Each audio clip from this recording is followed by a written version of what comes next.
Welcome to episode 65 of the OVW podcast, the unofficial podcast of Ohio Valley Wrestling. My name is Jack Oaks. And I'm Brian Hines. With us, as always, is the disembodied voice of our producer, Tiny Brian. Hello, folks. Today we get into all the action from OVWTV 1312, emanating live from Hot Point, Davis Arena on October 3rd, 2024. But first, we have something a little special for you today. We want to welcome former OVW Women's Champion and the Fighting Siren, Shaloncé Royal. Good evening. Hello. Hello, hello. Is she here? Is she above us right here? Hello, Shaloncé. How are you? I have had much better days, but I am here. Well, thank you for joining us today. We certainly appreciate it. I do want to clarify one thing here right off the top and apologize. I was the one who, in the promo graphic, listed you as a multi-time OVW Women's Champion, when in fact you've only had one reign thus far. But to quote the man himself, that was not a prediction. It is a spoiler. Paul Heyman. That's right. You also spelled podcast with a Y at the end, but Look, I make a lot of mistakes. That's all I'm saying. Shaloncé, let's get back. We have a guest. Everyone. We have a guest. Shaloncé, you kind of reached out to us. We kind of reached out to you. There's a collaboration. I know very little, honestly, about why you wanted to join us tonight. So without further ado, I'd kind of just like to leave the microphone to you, leave the floor open to you. Okay. Well, it's very disappointing as to why you wouldn't know why I would want my voice to be heard, but it's proven that not everyone can be perfect, and there are people like you, unfortunately, that prove that to be true. I'm very sorry, Shaloncé. However, You should be. I thank you for allowing me to use your platform to tell my story. Mm-hmm. I'll try my best to not really waste any more of my time. And I will let you know that I do have a follow-up from the doctor. So if you haven't been watching OVW, I don't know why you wouldn't be, but let's just say if people out there haven't watched or they've tuned in lately and they haven't done their due research, August 31st in Pikeville, Doug Basham threw me into the steel cage, and I got injuries from that incident. Even though he denies it, But you know what? If I was him, what? We were there. Yeah, we saw it. We saw it. You saw it. Yeah, we were all right there. You saw it. There were so many people there. One of the biggest crowds that we've ever had. I believe almost going over 2,000. So there's almost 2,000 people that saw him, and not to mention the people who were watching in 4K saw him throw me into that steel cage. Undeniable. Undeniable. And he's very lucky that I haven't sought legit legal consultation, because you know what? PJ and I have been talking, but we'll get into that some other time. But Doug has apparently put some other laws in place that kind of ties our hands right now. But only a coward would do that, but it's okay. Because many of you know, do not count out PJ Jones and Shaloncé Royal. Never. But anyway. No, certainly not. So you're saying you're having continuing issues from this injury dating from August 31st. Well, obviously, Yes. because when that occurred, that's when, I think it was the following show, that's when Doug Basham and his Revolution, Evolution, whatever they are, decided to fully do a hostile takeover of OVW. Yeah. And they made all these stupid rules. And here I thought he was going to apologize for what he did to me. However, his quote unquote apology was giving me a title match against J-Rod. And I found this very, very barbaric and insensitive, because he knew that I was injured. I didn't want to let people know because I wasn't quite sure what's in store. And I obviously didn't want people to figure out that I was wounded. Sure, especially with a title opportunity. Yeah. Right. But I didn't expect for him to honor that the following week. And so I was not medically up to facing him. I mean, well, facing J-Rod and facing the Revolution, but I did it anyway. And unfortunately, I got even more injured. And J-Rod injured my left arm. Well, of course you did, because you're the Fighting Siren, and you're not going to back down from a challenge. That's why you're going to be OVW Women's Heavyweight Champion again someday once you're 100%. Well, Well, and I wouldn't say heavyweight. I mean, gosh. You're going to win all the things. I the win all of them. All of them. All of them. Yeah. You certainly However- fight like a heavyweight, even if you're not. do you think that there's an element of Doug being in control here over the last month or so, really, month and a half? Does it feel like it feels emotionally abusive, right? It feels he's very much like a gaslighter in terms of his leadership position, his leadership. What's the word I'm looking for? Strategy, yes. Style. Yes. Yeah. It's okay to be nervous in my presence. I totally Shaloncé, you understand. have no So I idea. understand the words won't flow as easily, but it's fine. Doug Basham is definitely abusive of everything at OVW. He's abusing his power. He didn't even legitly gain that power to begin with. Mhm. So if I was in his position, of course I would do any and everything to stay on top, because even he knows he can't trust everyone. Right. His sheep will only follow him so far.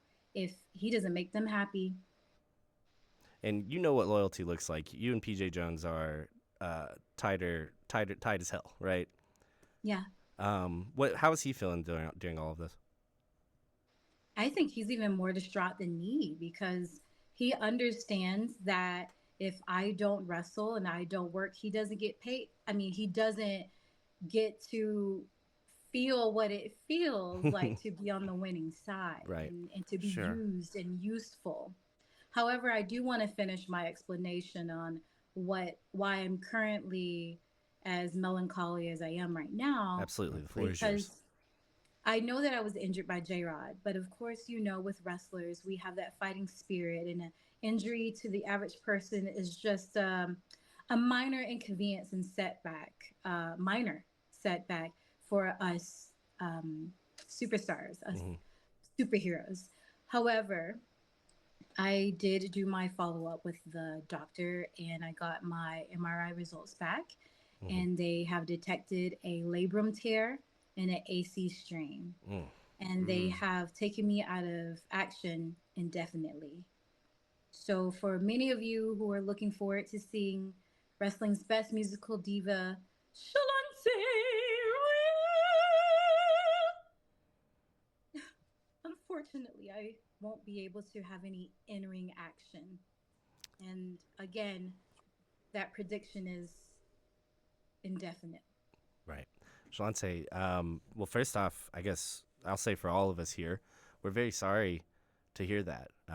You've been one of our best friends really throughout all of this, and one of the most entertaining wrestlers. I've loved you since the first moment I saw you step in a ring. Even though, we've had our past differences with me trying to go viral on your fame thing. But in all honesty, from us, from me, from all of us, the OVW podcast, we are really sorry to hear that. But also thank you for thinking of us as a way to give your message to the fans. And I appreciate you appreciating my kindness. I do understand that even though I can't, bless people and grace their ears with my wonderful voice and presence, I can grace those less fortunate than I with at least my appearance. And maybe this can help you financially and also spread my message. It seems like we can work together and be more beneficial to one another. I would love that. Shaloncé, you have an open invitation to any one of our shows anytime. Bring PJ by. We'll pour up the bourbon, and we'll all have a good time. Speaking I of know. bourbon, Tiny Brian, you know want what I'm to going take to this one? say. Yeah. Nope, turn it on. Apparently, I'm going to have to actually just ship you something if you're not good. Because I brought it the week that I thought you were going to be there, and then you weren't there because obviously you were injured. And I've had it around and couldn't find you, but so I don't know what I'm gonna do if I can figure out a way to ship it to you. But I am well aware, and I've got a little care package all set aside for you. I just haven't seen you, so if I got to ship it to you, I certainly will.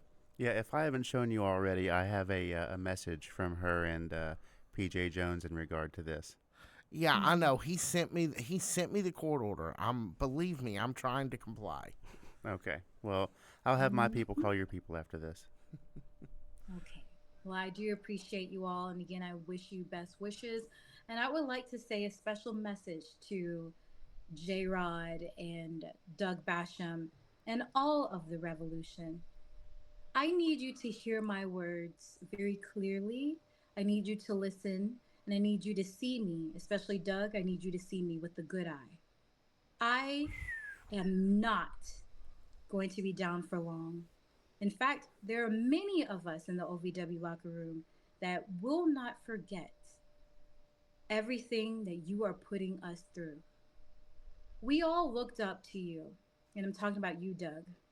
J Rod just came out of nowhere. She's irrelevant to me right now. But Doug, we looked up to you. We took your guidance, and we really felt like a family. We had no idea that you were slowly conspiring to take over and to only select a hand few of misfits and whatever you saw in them. But this is about you and I. One day you're going to reap what you sow, whether it be by my hand or someone that you least expect. So I'd watch your back, Doug. I would enjoy this power trip you have because much like your relevance in the WWE, it won't last long. And J Rod, the ultimate athlete, I will give it to you. You are quite challenging. And I was very happy that I got that opportunity to kind of test you out so that I know what I need to train for and what I need to do. So, J Rod, I don't care if you lose the title next week, the week after. You're going to lose it. I just know this. But I don't care when. I will always be coming for you. And let's say you do run through the women's locker room and you remain the champion by the time that I recover. I will take that title off of you. And I will truly be a multi title women's champion or a multi reign, however you say it. But just you wait. This is not over. Well, I think the only thing I can say after that is, in the parlance of our times, go the fuck off, sis. Yeah. I get one. I get one. Yeah, it's You PG, do. yeah. I'll give you that. Yeah. Yes, honey. I get one. And No, that was totally He appropriate. wanted me to be PG-13. I said no. This is not a time to be PG-13. This is the unofficial. Shaloncé Royal, Shaloncé _Royal on everything, right? Yes, you can find me on Instagram, TikTok, formerly known as Twitter, Facebook, YouTube. You can find me anywhere and everywhere. You're on that Instagram and accessible Twitch too, for right? everyone. I am on Twitch and Instagram. Don't you sometimes go live during Rise on Twitch and kind of comment on what you're seeing in real time? I do, because unlike a lot of other people, I do understand the power of studying. Absolutely. All right, so And check you her know out there. she's avid in our chat on Wednesday nights too. So Absolutely, she's all absolutely, around, yes. all the way around. Unfortunately, we won't see her in ring at OVW as much in the months to come. But what a comeback it will be when it is time for it. Shaloncé Royal, thank you so much for joining us tonight. Thank you, Shaloncé. Thank you.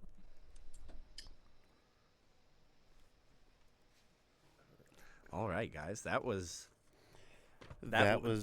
First off, it went better than technologically wise than I thought it ever could have. So we'll give all the credit due to our wonderful producers back there running the boards. Yes. Malachi especially. As big as a success that was, it was hard to get such difficult news. I hate to hear that she's going to be out of commission indefinitely. And we kind of knew that it wasn't the Good best news. news. Yeah. But that's worse than I expected. Right. And again, Shaloncé, if you're hearing this, anytime. Come by anytime. Yes, and please come back to OVW as soon as possible. We need you to have a speedy recovery so we can see you again soon. Well, after that, I guess we got to get on with the rest of the show, right? OVW tour updates. I think Yeah. the only No thing- easy way to turn off of it. We just got to rip the Band-Aid I off, think huh? the only thing there is now is HawkCon. I think everything else is done except for the HawkCon. weekly shows. HawkCon, which is October 26th. 26th. Oh, yeah, out there in in Pikeville. in Pikeville. But yeah, because the mom's thing was over the weekend. None of us, we were again some sick people and didn't really feel like making it, unfortunately. Still feel Gross.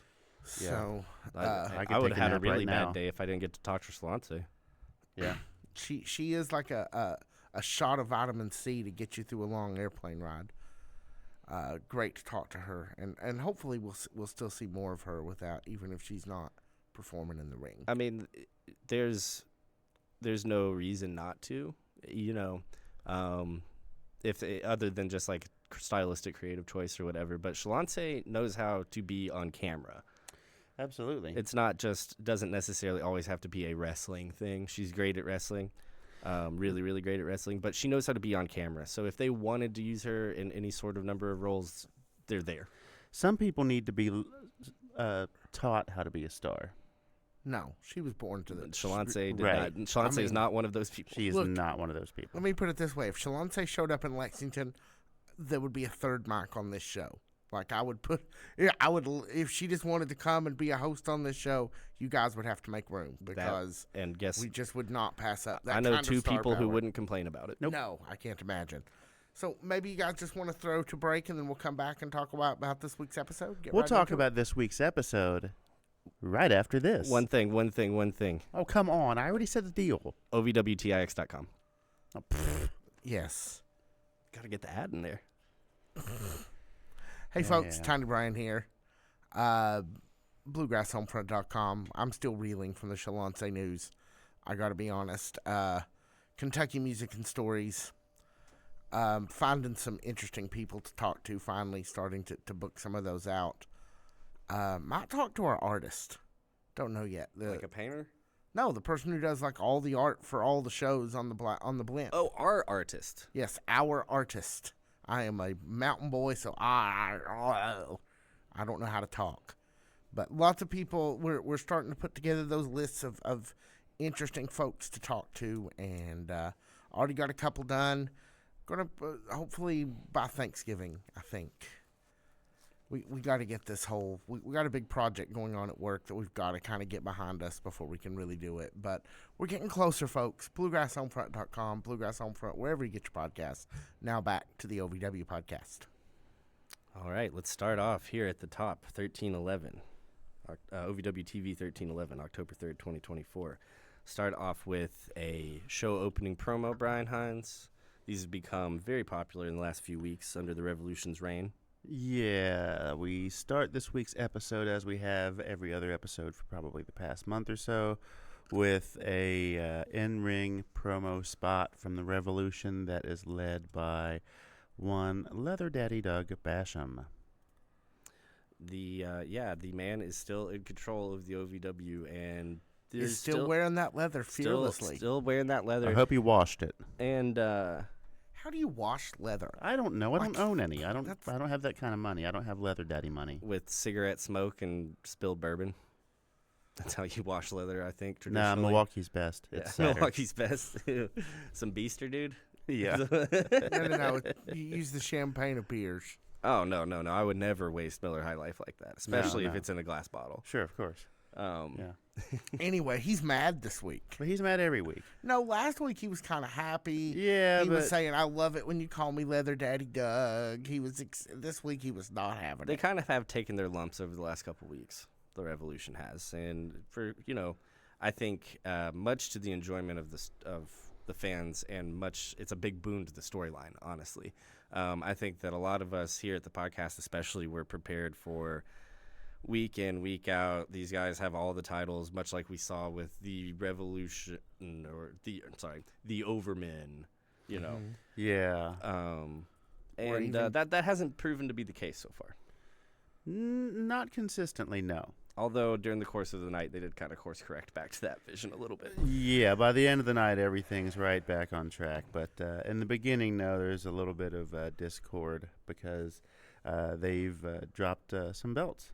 Yes, they have. And two of the belt holders, Cal Hero and Cashflow, come out joined by the rest of the locker room, who were, of course, subjugated to be in the outside area to get dressed and to commune with each other and whatnot. And apparently, there's now a guard on that door that lets them in from the side. That's smart stuff. I like that. We do see, though, maybe part of the reason why the OVW locker room is so angry and upset this week, and it's because supposedly Doug Basham goes and busts up their squatters there was camp. some video footage of Doug Basham driving a giant pickup truck into their ad hoc dress room area on the outside of the building, and taking a bat to tables and flipping canopies over and throwing a big fit. Well, and so kind of with the revolution has always kind of like leaned into this like fascist like imagery, like but like this is like actually true fascism. Is like the person in power comes and destroys like the workers like camps after they've been pushed out of their regular home. Like this is like actually like ripped from the headline stuff, and I wonder if like somebody was watching around, like sitting around watching the news and saw some clips of some things that are going on, or they just arrived at this idea. But this looks like so many of like the homeless camps being busted up by the police, or protest camps being busted up by the police. Like that's what this security footage reminds me of, and I think that it's really interesting they kind of like landed on that, that power dynamic, one's playing out not only in the ring but in the real world. That's just like my 2 cents. Every once in a while I like to get philosophical on the show. But Tiny Brian, is that okay? Are we going to cut all that, or? I mean, it's already on there. The after we see, of course, them busting up their little camp. Not a lot made of this, or the guard at the door. Like those felt like elements that were going to come back up. And maybe they will later, but not much in this episode about them after it happens. If you're going to have the whole OVW locker room on the outside and you're going to post up on that door to keep people out, I'd get somebody kind of like, bigger. Like, I might get like a I'd put Mount Kadeem. Oh, yeah, I was going to say, I might get like a Mount Kadeem to do it. Yeah. What do the you think? biggest, bounceriest guy in your organization. I'm so glad that's where you were going with that. Because, like, yeah, that's exactly what I was thinking. I was like, why don't they just have Mount Kadeem do it? And then, well, yeah, we'll get to the end of the show. We got an hour. Yeah, so. we got an hour. Yeah, sure. We got an hour. All right. Doug Basham sets up a match. And this is kind of going to be his go-to move for the night, right? Yeah, this was one of the matches that had been announced. That there was a mystery partner for Cal Hero. Opponent. A mystery opponent for Cal Hero tonight. And we get this party started with that right off the bat, just like last week. We had Cash versus Shira. Right off the bat, and, hot. Yeah. After the promo. The mystery opponent for Cal Hero is none other than Star Rider. Coming out of, very importantly here, coming out of the locker room dressed in all black. Yep. Heck of a match between these two guys. I mean, these guys we've seen pretty much every iteration of this, right? Yeah. Other than when Star Rider's turning heel, basically. We haven't seen a heel Star Rider since we've been covering OVW. I've never even heard of a heel Star Rider. Not during the course of our tenure during this podcast, no. Loved having Tony Gunn call the match. Loved Tony Gunn's, tiny ref uniform. And we'll say, you weren't feeling well on Thursday, so Brian and I, it was just a meeting of the Bryans to go up there. And I will say to Brian, he's too modest to call it out on his own, but he did catch, like he came over 5 minutes early and was like, Tony Gunn's going to be the special ref. And I was like, really? And yeah, he turned out to be right. He was sneaky and he found it. He saw it ahead of time. How do you know? I have my sources. There it is. This was the first time Tony Gunn's was it Crixus again? Wait a No, second. I know who no, your not sources this time. are. Plural. I have more than one source. I have a plethora of sources, which I shall not name. No. Stick to your. That's what journalism's all about, baby. That's right. Stick to your guns. Well, Tony Gunn's in this case. Stick to your Tony Guns. But this was the first time Tony has ever refereed a professional Annie, don't wrestling bring your match. Tony Guns to town. No, Annie, get your Tony Guns. Don't bring your Tony Guns to town, son. Don't Leave your Tony Guns alone. Annie, get your I had to anyway. It was good. The premise was solid. I digress. The premise was solid. Let's all digress. Let's all digress. I think that Tony Gunn did a great job and commentary put this over very well. There was not a ton of shenanigans until it really mattered. No. For the most part, everything was pretty fairly called down the line. But until it wasn't, and when it counted, then that's where you got the heavy hand of the Revolution coming into play in this match. And from like a special referee standpoint, I always prefer that. I always prefer I'm going to call it straight down the middle until I don't anymore, as opposed to the just like, oh, I'm fighting against the ref as well as fighting against the opponent. Yeah. We all knew that Tony wasn't going to call it down the middle, but I preferred the structure of that so much more than, like, let's say EC3 at double crossed. That steaming pile. Yeah, EC3, buddy. We're going to have a talk. Yeah. Well, he'll be there on Thursday, we understand it. Yippee. Oh, I meant here on this podcast, the OVW podcast, the official podcast of OVW. About EC3? Well, we should have something No, to we say should next talk to him. Yeah, we so should we try. can get I've some- tried. So we get some clicks on this thing. No, we're going to get plenty of clicks with Shaloncé on here. Absolutely. She is the clicks. She is the clicks. That's right. Yeah. Like this. Too sweet. All right. So, at the end of that, Star Rider is the new Country Boy Media Champion. And Star Rider, it seems, pretty firmly in the Revolution. Oh, now I'm as sorry, the well. Rust Champion. Yeah. Yeah. My bad. I sit corrected. Yeah, pretty. Seems as if pretty solidly he's in the Revolution now. It would appear so, although somebody, I can't remember who it was, tried to say that at the very least it's not with Cal Hero anymore. Does it necessarily mean the Revolution? I'm pretty sure it means the Revolution. I'm pretty sure it does. Yeah. It seems like they are definitely in their draft period right now, based on this show. Yeah. Well, So- the Revolution comes out later in the evening, and Star Rider's with them. Right, So we can right. just lay that to rest right here, right now. Yeah, new champion, Star Rider. So they're cutting to promos to sketches much better. I think they've maybe got some new equipment or something, but these changes are much. Yes, the Snappier. video upgrades have come through, and the video packages are better, and that would be courtesy of Darla Partlow. So thank you Among very others, much. but among yes. others. Miss Darla. We see Will Austin sneak his way into the offices area. Sneaky. If I could return to the point you were just making, I think that they reformatted the whole show a lot, and the changes in aesthetic and everything else have come with the reformatting of the whole show. Like, they knew they had a massive opportunity to just show something very different than they were showing the 8 weeks prior.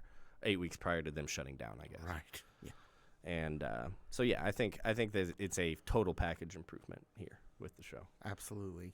So Will is hilarious. I can just watch Will be conniving all day long. Will's one of the funniest dudes on the roster week in and week out. I still think about his little interaction with Ari Alexander way back, where he's like talking about pulling the wings off of flies or whatever. Oh my goodness. Yeah, I hadn't thought of that in a minute. I think about the interaction between you and he at the wedding, Yeah. and the picture that you guys took, because that's classic.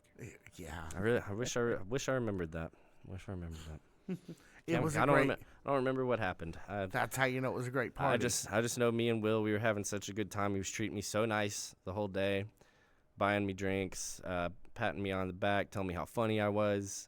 And then he was like, "Do you want to go take a picture together, dude?" And I was like, "Yeah." And then I really don't remember anything after that. So I have no idea what happened in that picture. Okay. I'm not on social media. No, you're not. So Let's get into the maybe next. I'll see it one day. In the meantime, why don't you tell us about this next match, Jackman? That is the non-title match here between Sophia Rose and OVW Women's Champion J-Rod. That's correct. Non-title matches, I mean, we beat that into the dirt, talking about, like, what's the point of the non-title match or whatever, or why don't sometimes the winner of the non-title match not be the champion. Right. Sophia Rose, though, here is the type of babyface that she doesn't lose any steam when she loses. No, absolutely not. And J-Rod and Sophia Rose are both like very, very, very athletic women. Really love to see them tie it up here. And we've seen a lot of Sophia Rose. She continually improves, but we have not seen a lot of J-Rod. So anytime that we get to see J-Rod in the, no stipulation one-on-one match, I want to see more of it because I'm still trying to figure out how she works. Yeah, how many times? It's been probably less than 6. It's a handful at most. Handful, yeah. Including the house. Including the house show. Right. Right. But I just really, I want to see. I don't have as big of a sample base as I do some of these other wrestlers for J-Rod. Yeah. And so anytime I get to see her, for me as a fan trying to figure out what all she can do, what all she's capable of, and how she wrestles, I really liked this matchup against her and Sophia Rose. Sophia Rose looked great in this match. Absolutely. And for quite a bit of it, she looked like she was in control. Looked like she could have won at any time. Yeah, this was a very even match between the two. J-Rod's just, she's a beast, man. Yeah. The crowd was so into this, too. Wouldn't you say, Brian? Yeah, absolutely. Yeah, you guys will have to give me some insight throughout this episode here onto what the crowd liked and what the crowd didn't, because you see a very different version of this it. week, too. Yeah. I'm glad. Almost back, I would say almost back to pre-shutdown levels. Wouldn't you say, Brian? If 80, we're 85%. right there. Yeah. Great. That's great. I'm really glad to hear that. Yeah. I'm glad to hear that. Looking forward to going this Thursday. Definitely want to come on out. It's a great time every week. The air conditioning is so nice. It's a different environment. It's a really different is. Davis Arena, guys. Same address, different place. Same great wrestling. So, Brian, you want to get us into the main event here? Not to... J-Rod takes the victory. Oh, yeah, J-Rod definitely. Yeah, takes we the should victory. probably tell them about that part. Yes. So, about 3. There were only 3 matches in the first hour, but they went for quality instead of quantity because the final match of hour 1 was the Locker Room Amnesty Battle Royal. I don't know if you looked at the notes, but in the notes you typed Locker Room Animosity Battle Royal, which also applies. I was going to say, I actually am glad that you brought that up because I was planning on bringing that up because I was going to say, sometimes these jokes that he writes for us in here, they don't land. But I knew, A, that was a mistake, Yeah. and B, that it was really, really, really funny. Yeah. And that means it's fair game for us to make fun of. So. Yeah, the Locker Room Animosity Battle Royale is such a better title. Yeah. I fell over into it. Yeah, no, it's because Because that's a spell check error on my part. well, I and do apologize. you're making these notes while you're doing 10 other things, and it's just like it is what it is. Most of the time we get through it, but that one was just too good not to mention. Yeah, I looked down and saw that and realized right away that was a glaring error and thought, well, we should just go ahead. And Usually when you're writing apply these that. notes, you're writing the notes and producing the show and talking on the phone and messaging our guests and da-da-da-da-da. So every once in a while things slip through. Yeah. But this one I'm glad slipped through. Yeah, I'm glad it did too because that was a good laugh. Let's get into the Animosity Battle Royal. Okay, so as of last week, it was a 9-man battle royal, as we pointed out on the Fan Zone, the official show that we do on Wednesday nights on OVW television on YouTube. 7 p.m. 7 p.m. Eastern. But between then and Showtime, they added a couple of people. They did. They did. I Love to tried see to get that. everybody. Hopefully I did. You can tell me if I left somebody out. Yeah, we're going to have to go through this. There was Ashton Adonis. Mm-hmm. It says Fox? Somebody named Fox. I couldn't make out the first name, and he was one of the guys who they brought in during the commercial break, so they didn't announce him live. Oh, I see. He was the Battle-Born guy. Oh, right. The gentleman that served in the armed forces. Yeah, Yes. I'll have to look up his name. I've got it in my Facebook Messenger, but I can't recall it off the top of my head. But yes, he was from the NWA, I believe. Yes, I believe you're right. That about is that is my understanding. As So well. greetings to you. Where I else? kind of were like we? that guy. He's jacked. Yeah. Yeah. he's big. So in addition to those two, we've got Beaches and Cream, Mm-hmm. who did bring the cream. They did. Yeah. as they are wanting to do. Yes, as they tend to do. Let's see. We have Dustin Jackson, Carson Drake, Mahabali Shira was a last-minute wild card. Superior Tony Evans, Hush, Jay De Niro, Hoda Peso, and as we saw in the sketch earlier in the show, the future Will Austin. Yeah. Who happened to just manage to talk his way into getting into this battle royal. He's a charmer. Sure. You know? Yeah, real charming cat. Yeah. Real nice guy. Yeah. Kind of surprised though that he was the one that took the victory. Were you? Yes, and here's why. Because I thought it was like a one step forward, two steps back thing from a couple weeks ago. Whenever he, had basically helped them gain the victory, where he restrained Cal, but they sent him out of the locker room back outside. Right. And now he's back. So I kind of am just like, maybe you just have him there from the beginning. I don't know. Maybe you have him there from after when he joined Cal. But this is just a entry to the locker room. This does not necessarily mean being part of the revolution. Correct. It's like you can sleep on the floor in the basement, but you're not going to hang out here with the rest of the family. Yeah, and I guess in that way, Will is probably the best choice, but I would have maybe liked to have seen it be Dustin. Yeah, I would have. It would have been easy to see that. As I think white hot as he is right now. Exactly, he's white hot and he's totally a baby. Like, I think it would have been an interesting dynamic to have a pure white meat baby face in the locker room with the Revolution. But that's not the way that they went, and I've never fallen on my back a day in my life, so I don't know. Will Austin takes the victory. The future Will Austin. Well, no. You can't go through like a whole 10-minute match and not just say anything else about the Battle Royal. Yeah, let's talk about favorite moments here. Okay. Let's start with the Carson Drake dancing. Carson Drake, in my opinion, was the star of this Battle Royal. I mean, how many times was he almost eliminated? Probably 6 or 8. Was very entertaining. During the commercial break, he's literally walking around the ring, like building heat with people individually. Like, you're ugly. Your mom looks weird.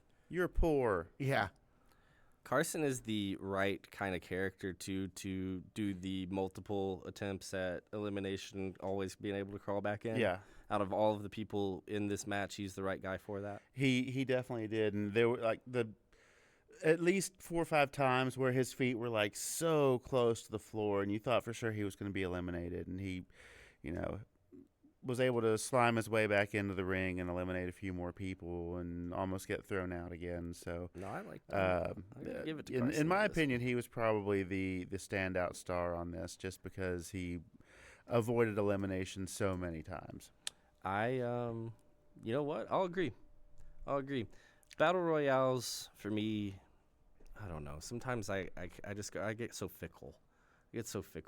And I used to love Battle Royales. Like, when I first started getting into wrestling, like I just like binged all the Royal Rumbles. Like, but nowadays, like, I guess I just like to get my jollies elsewhere. But I will give performance of the Battle of the Royale to Carson Drake. Well, yeah. Let's take a moment and talk about the Beaches and Cream and the Chris Runyon of it all while we're here in this moment, because I think this is where they get Chris Runyon with the Cream a second time. They didn't do it on the way to the ring? I thought they did it in the middle. I don't really because remember. Commentary did specifically make mention that he Beaches and Cream creamed the guy in the Revolution shirt in the front row. Yeah, and that's the second time they've done it. Right. Because I think they did it during Overdrive one time, right? Yes. Do I have that wrong? Oh, well, yeah, there's that. So it's probably been several times at this point. It's the Cream section over there. Yeah. Is what we've been led to believe. Well, to hear Beaches and Cream say it, they've earned it. Yeah. So and Chris, tip of the hat. Yeah. Tip of the can of whipped cream. Tip of the whip. Tip of the whip. There you go. Orange whip. 3 orange whips. What's that? Exactly. Hour really? 2. I have no idea what that is. Orange whip? Yeah. We'll talk about it off mic after the show. Okay. But we got to keep this going. 'cause I don't usually get- we've only got an hour. I don't usually get got I know. on references, so. That's okay. So hour 2 kicks off with the OVW Women's Champion J-Rod coming to commentary. That's right. I think J-Rod's got a wonderful presence on commentary. This is the second week in a row we've heard her on commentary. Exactly. I think she's got a wonderful presence on commentary. Between doing the commentary hits and then also the matches, it's been a pretty good job of introducing J-Rod to the fandom, I think. Yeah, she was all up in Josh Ashcraft's business this week. Well, and like let's not get it twisted for a single moment. J-Rod was not put in the best position. No, she's had to make lemonade. Yes, like I mean, and that's not her fault. It's not OVW's fault. It's really not. Circumstances. Yeah, it's a couple of hoodlums who can't get a job and go junking brass's fault, or Copper. Copper, yeah, same Or color as maybe brass. Crixus. Or maybe Crixus. He did admit to it. But no, seriously, like J-Rod has been put in an uphill battle from the moment that she showed up here on that OVW Homecoming show. And at almost every turn, she's done a good job of filling the role of champion. Yeah. And especially like a champion that nobody knows nothing about. Yeah, mystery champion. So congratulations to J-Rod. And smart booking on OVW to give her the opportunity to get out there in front of people in all kinds of different capacities.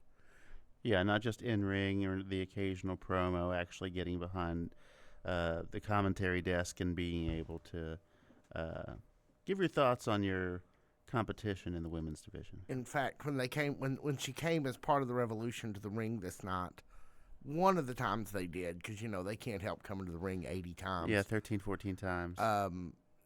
She apparently managed to hear whatever my thoughts on them arriving in the ring were, and didn't seem to take kindly to them. No. And it was fun to go back and forth with her and even just yelling in the crowd and making rude gestures at one another. She holds her own, and she's fun to have in that ring, to be sure. She's fun to just randomly run into at OVW. I was walking towards the outside at the end of the night, and she walked out the door from the back, and she looked at me, and she just said, "Get to steppin'," and just shut the door again. So she doesn't have a problem with putting you in your place or letting you know how she feels about you, Well, whether you like it or not. Let's talk here about Angelica Risk and Tiffany Nieves. Wow. Match of the night. Match of the month. The biggest takeaway from this match for me was it was like slap and chop city, and those things hit hard. Yeah, there's not a lot of bullshit and chops and slaps either. No, we can work I mean, around wrist locks and headlocks, but They all landed, and you could hear it. It either landed like with a good, healthy like smack, or like a really big, meaty like just thud. How like you really hit somebody full force. You can hear that all the way across the room. You can almost feel it. I mean, even the collar and elbow tie-ups are electric here between these two ladies. Yeah. And there was a little bit more intensity on the part of Angelica Risk. Yes. Along with the new ring gear. New ring gear, new to us at least. It's similar to all the rest of the stuff that she wears, but I don't think this ring gear before. I haven't either. And at first glance, when I looked up and saw it, I thought her shirt said Rush, because I'm a Rush fan, but it said Risk, obviously, because that's her last name. If she makes those and sells them, I might have to get one of those. She had a lot of snaps. Those are pretty sweet. Yeah. Angelica Risk loves snaps. Snapperific. Yes. Yeah, I back to kind of what I was saying. I think this is match of the night. I think these two women have amazing chemistry, even down to the collar and elbow tie-ups. They were rigid. They were not a lot of give to them. They looked very intentional the entire evening. These two women did in their interactions with each other, and Angelica Risk setting herself up to become a big-time babyface. Oh, brother. Can't wait until she's not, because Angelica Risk is my standout choice for the second woman in the Revolution. Well, we'll just have to see how that goes. I mean, she was wearing all black. Yeah, That that's kinda kind of what I telegraphed thought. it. But yeah, we'll just have to see what happens next week. But this is by far the second hardest hitting match of the night. First one up to that point, but Well, and it's hard whenever the two people hitting each other are Donovan and Cash to not be Sure. the hardest hitting. But yeah, but I think if it wasn't for that match, this would definitely be the hardest hitting. I match. think this was an incredibly snug match. I thought Tiffany sells her ass off during it. I think Angelica is really radiating as a babyface. I think these two women have great chemistry. And I think Angelica Risk taking the victory and moving forward in the tournament is the smart choice. I think Angelica Risk should win the tournament. I think she did. What? Yeah, I think this was the end This of the is tournament. the end of the tournament? I think so. I think they said she was number one contender. Just a at the couple of end. weeks? Well, that explains what happens next because Angelica Risk claims the victory and Freya is pissed. She comes in through the side door and lays waste to everybody and then is just completely unhinged out in the parking lot after that. Freya upset, of course, because Tiffany is who stole the victory from her. Yeah. I mean, she's out there like flipping cars over. I mean, she threw that dumpster at Jebediah Blackhawk for crying out loud. I saw it. Yeah, it was. She did get mad at Jebediah Blackhawk. I know she did. And that's She threw a dumpster at him. I just can't. I don't feel like that's fair to Jeb. I mean, isn't. He's just doing his. He's just doing his thing. She chokeslammed referee Dallas, whatever his last name is. Oh, really? The one Yeah. who smacked Tony Evans around that time at the Manchester show. New hairdo, same ref, I Yeah. think. New haircut. Who dis? Yeah, but he even felt. Oh yeah, Jackman also has a new hairdo. Yeah. I like your new hairdo better than I like Dallas's. I like Same it when he hairdo, was just ref with shorter. the good hair. Yeah. Same hairdo, just shorter. But yeah, and look, I've been trying to get Freya on this podcast to talk to us, come back and talk to us again. You know, she was our very first interview. She was. And I'm going to be honest. In the multiple times we sat down with Freya, I haven't been able. I don't think I've gotten there yet. I don't think we've gotten there. I think the first time she was literally our first interview, and we didn't know what the fuck we were doing. And then the second time, you're right. That one was my second one. I'm sorry. Yeah. You only get one. And the second time was With Crixus. Yeah, was that the second episode of our Wednesday night show? It was indeed. And we were trying to do the character thing, and we didn't know what we were doing then either. And I love Freya for continuing to give us these opportunities with her. Yeah, we certainly appreciate that. But man, we got to get her in here either on the Wednesday night show or on this now that we know what we're doing. Yeah, Well, at least a little bit. At least a little know bit what more, we're doing. yeah. I use that term loosely. We pulled that whole Shaloncé interview off with video and everything. I'm proud of us. I am too. Well, I'm not dumping on us or nothing. I'm just saying, there's always room for improvement. But yeah, I would hate to be the object of Freya the Slayer's frustration. That's all I'm saying. Oh yeah, you and me both. I'm glad I'm not. So yeah, Freya comes out, lays waste to everybody. As we said, gets mad at Jebediah Blackhawk. Give that man a break. And I guess where do you think we're going from here with Freya?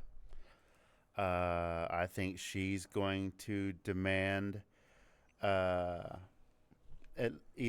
a rematch with Tiffany or just flat out demand a title shot, resulting in a triple threat match at the pay-per-view on the 2nd. I like where your head's at with that one because that's where I was headed to. I think triple threat match, Angelica Risk, Freya the Slayer, J-Rod. Cheers, my friend. Oh, well, maybe make it a fatal four-way and put Tiffany in there too. Definitely could. Yeah. Definitely could. I don't think the match definitely needs Tiffany necessarily, but she wouldn't hurt it. No, but she was kind of the catalyst For everything. Freya, going off on everybody. So, yeah, I think everybody has a reason storyline-wise to be there. Yeah. Right? And at a pay-per-view, OVW pay-per-view, we've seen these women's multi-person matches quite a few times in the pay-per-views. Yeah, we sure have. So that's kind of something they like to pull out of their little book there. It's amazing how different the women's division is since we've came back. Night and day to what it was before we left. Yeah. Got Yeah. a lot of new shooters on the bench. energy. New shooters on the bench, baby. And it was running well then. It wasn't like it was bad before. But No, it wasn't. But you got to make some moves. I mean, you got people moving on up like George and Wheezy. You got Certified out doing his thing. You got Miss Layla Gray out there doing her thing. You see the Outrunners on AEW. You see Beef out there. Who else? There was somebody else out there that we saw within Well, I mean, the last couple of weeks. quite frankly, the blood's in the water. Yeah. There, and everybody around there can smell it. Everybody knows that this OVW show could be the next. This could be the next thing, right? And they're all bringing. That's why they all bring it as hard as they do. Is because OVW definitely What do you in the mean last. could be? It is. Well, I'm just saying. Let me say it like this. OVW in the last year or so has kind of regained a certain status as the go-to place to find stars. Yeah. And that's a really good place to be if you're OVW. It certainly is. And you can't completely attribute it to the Netflix documentary either. No. The Netflix documentary undeniably helped, It was the nitro boost, maybe. but we've talked to Al about this. We've talked to Al about this on this show. If he doesn't do his job well, even after the Netflix series, then the Netflix series was all for nothing. Yep. And compelling stories. And he has. And a year out, look where we are. We're with a totally different set of faces, a totally different set of people. Yeah. And the show looks better. The arena looks better. The action that is being taped and broadcast looks better. I mean, we're in a great place to be OVW fans right now. We're in the best possible place we could be. Mm-hmm. Right here on the couch watching OVW. Because it wasn't that long ago that they were like, oh, they're TNA's feeder, at like the lowest point of impact, and look at them now. Anybody there could be on national television at any time. And they are. Well, they are, but you know what I mean. Well, perfect example. Angelica Risk. You're right. Perfect example. Tiffany Nieves, NWA. NWA, both on NWA. Yeah. Right. So let's not forget them. But I think that there's no it's not a coincidence why OVW has been so hot in ring recently is because the wider wrestling world is watching. Yes. So let's get into the dramatic moment of the. We're not quite there. Oh right, we've got one thing. We have a dramatic moment of the night here to talk about when they win their Oscars tonight. Oh yeah, Or this Emmys, actually hurt. I hated to see this. We're talking, of course, about this sketch. This it's a match. It's It should have been a match. It's sort of a match. It's Adam Revolver. Yeah, The bell Adam rang. and Shannon come out. Adam does his open challenge thing. Shannon puts him over. And then Doug comes out and is like, you're going to face the whole revolution. And they beat him down. Yeah, 5-on-1. Not a surprise that poor Adam Revolver was beaten down. Shannon the Dude, of course, no help. In fact, No, none whatsoever. In fact, he Being the shameful coward that he always is, does not help Adam Revolver at all and just stands idly by and watches as the revolution pummels his friend. He was looking for any way out of this situation. Yeah. as quick as he possibly could. Shannon was, and so was Adam Revolver, but for a completely different reason. It's because he knew his goose was cooked. Yep. At the end, Doug propositions Shannon, not the same way he propositioned Linda last week, different way.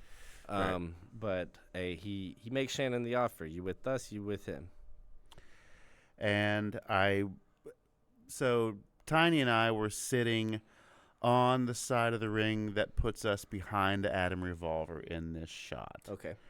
And I've got a picture on my phone of Shannon holding the belt, getting ready to do this. And I wish I could have captured the picture of him actually making contact, having the belt and making contact with Adam Revolver's face, because his eyes look completely like dead inside.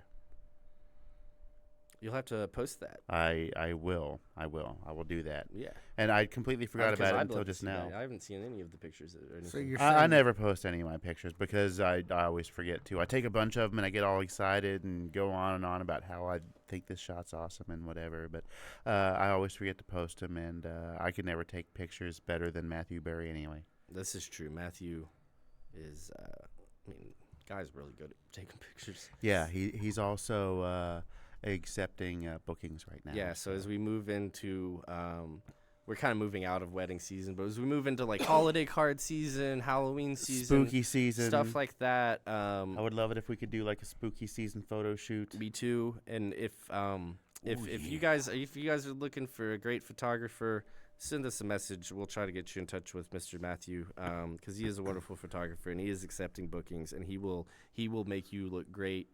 You can follow him on Instagram at, I think it's just Mberry Photography, right? I can't remember off the top of my head. We'll we'll to find ask a him. way to Well, get yeah, it on we'll there. find. Sure. But yeah, if you guys are looking in the Louisville area, anybody in the Louisville area wants a great little independent photographer to do some work for you, let us know. We'll get that. We'll make it work. We'll make it happen. And Zachary D. Pittman III's busy. Yeah, and ZDP's busy. Yeah, I mean Zachary yeah. Pittman III. The third. Mind you. Oh, so you to circle back to what you were saying, Brian. So you think you could see the moment Shannon kind of sold his soul to the Revolution? Yeah, I mean the light in his eyes was gone. It was just Yeah. you knew what was going to happen. It was just hard to watch. And in exchange, Doug actually touched his belt and pretended that it was a valid OVW belt for a few seconds. He blessed it. Yeah. I was yeah, that is the best thing that Shannon had done for that championship in all the time we've been watching. Hey Shannon, defend the thing. I can pass a physical, defend the damn thing. All right. Now we can get into our main event. What does a babyface Adam Revolver look like? I think he's going to be really charismatic. I think I like that. I think that he's had a lot of fun playing this version of Adam Revolver, but he's been playing it for a long time. Instead of being the human thumb, he'll be the human thumbs up. Ah, there it is. There it is. All right, main event, Tiny for Brian. you. Sorry to interrupt you. I No, just no. wanted to get a little point of conversation in there while we could. No, that's what we're here for. So, what did we think of Cash Flow versus Donovan Cecil for the OVW Heavyweight Championship? Hoss fight. I have never seen that kind of intensity from Donovan Cecil, and I'm here for it. If there's any doubt that Donovan Cecil could be a single star, it's gone. And I'm not saying I had any. I'm not saying anybody had any. But it's tough whenever you're kind of finding yourself through a tag team and then abruptly your tag team partner is no longer there and you're just kind of put out there on your own. It can be a really tough transition. Are we surprised that Donovan nailed it? No. We know Donovan. We Not know at everything all. he's capable of. But if there was That any man. doubt in any of you guys' minds out there in the internet land that Donovan couldn't be a single star, it should be gone now, or you've been acting in bad faith this entire time. Yeah, I mean, this was definitely a landmark match for Donovan Cecil, for sure. Man, it doesn't matter what the pretenses are, is a heavyweight title opportunity. And Donovan Cecil is, I'm not saying it was that he got robbed by it not going on him or anything. I don't think it's the time to belt him up with that necessarily. I think there's other guys on the babyface side of the aisle that maybe are a little closer than Donovan, but Donovan is in the conversation 6 months from now. Yeah. What a showing. Just what a showing. Yeah, I mean, we were impressed with Donovan Cecil right out of the gate, but Always have been. a year later, look at you now. I mean, just a phenomenal performance, a phenomenal match, hard fought, hard hitting. Everything you it needed put to forth an effort like that, and it doesn't go your way. You've got nothing to hang your head about. I can't help too that there's a certain amount of like May-December happening with Cash Flow and Donovan Cecil. Like I can't help but think that that Cash Flow looks at Donovan as a different version of himself, a younger version of himself. They have a lot of the same. They're both big guys, hard hitting, that are wildly athletic. I can't help but think maybe Cashflow looks across the ring at Donovan and says, I know who you are because I was you. Yeah. Tony Brown? I'm gonna be somebody someday. It's that you're looking at the next generation. That Travis Tritt song? Yeah. Well, Did you guys see May December? It was good. You guys should watch it. Before we even get into this match, the introduction of this match, I mean, really, with the new lighting upgrades, really set the stage for what was going to be, a very worthy heavyweight title match. I mean, being there in attendance, it was like watching the intro to one of the matches in one of the Rocky movies. Mm-hmm. Big fight feel. Yeah, big fight feel. Where Pageantry. the lights are down low, but there are spots on everybody in the ring. Eric Cornish and Donovan Cecil and Cashflow. So, I mean, it really feels more like an event or like a concert or something like that in terms of lighting and special effects. And it really set the stage for a great match between these two. And I mean, I'll second everything you just said. I couldn't put it better. The upgrades to Davis Arena have made this a totally different show. Yeah. It's on the rise. Broken up a lot of the monotony of hard camera. It's always like the same. It's just they've done a great job. Yeah, so much more. Yeah, so much more things they can go to as far as angles and it's not that like hospital lighting anymore. It's cool. It is actually it's actually theater cool. lighting. Yeah, like it's dope. Like hospital lighting. That is that yeah. And that's incredibly. It makes a lot of sense. Let's get the cheapest, brightest lights that we possibly can, so that we can make sure everyone can see what's on the TV, so everyone can see what we're Which shooting. don't emit heat. Right. Well, the new ones, they emit less heat. Right. But The ones before. I honestly can't believe that this is the same show sometimes. I know all these people, and I even know the people in the audience, but the way that this is shot and the way it appears on television is just, it's a 360 to a year ago, guys. It's a 180 to a year ago. It's an Xbox 360. It's the second gen. Yeah. All props to the production team and the which is several people that almost nobody in the fan base really knows, but we know them. They're friends of ours. They're friends of ours. That they are. So Cashflow, of course, beats Donovan. But that's not really the end of the night. Well, I mean, the match itself wasn't just a match. It was a battle. Right. I mean, this was titanic. There was somebody who posted in the fan zone that said it reminded them of one of their favorite matches from the Attitude Era. Which, do you remember which? I'd have to go back and look, but somebody did actually comment on this, and I'm glad that they did, because that's how big this match felt to that person. Mm-hmm. This match felt big to me, but I measure things in a different frame of reference because I'm older and I've seen different things than they did. This match to me it had like kind of the pacing and almost like a sense of like Hogan versus Andre in WrestleMania 3, where it was just two big guys and you just don't know. I mean, how are you going to possibly resolve this? It's the type of thing that when you see the match graphic, you immediately go, "Oh yes, Yeah. Like, I want to see that." Donovan also smart here for Doug Basham to schedule Donovan against Cash, because he knows that Donovan's going to give him everything. Yeah. I mean, ordinarily he would anyway, but if you're going to double the winner's purse on top of that, I mean, if we're talking about the look on people's faces or in people's eyes last Thursday night at Davis Arena, if I had one word to describe Donovan Cecil, that was just fire. And it showed it. Translated across you the could television definitely set. see it. You could feel it there in the arena. You could see it when you go back and watch it on TV. And I was glad to see him fired up like that, and I love to see it. I hope we see more of it. Should Donovan do Vader for Halloween? That'd be a great choice. In a world, let's suppose a world where everyone on that Thursday night dresses up. Donovan should do Vader, right? Yeah. We'll talk about more about that in the coming weeks. We got plenty of time. Yeah, we got an hour. Not anymore. I'm getting the go home signal. So of course Donovan loses to Cashflow in the straightforward match. Not Donovan's time. Cashflow's too smart. Cashflow's been around, right? Sure. Doug Basham, knowing that Cash has just been taken to his breaking point, immediately schedules another match with someone that is somehow bigger than Donovan.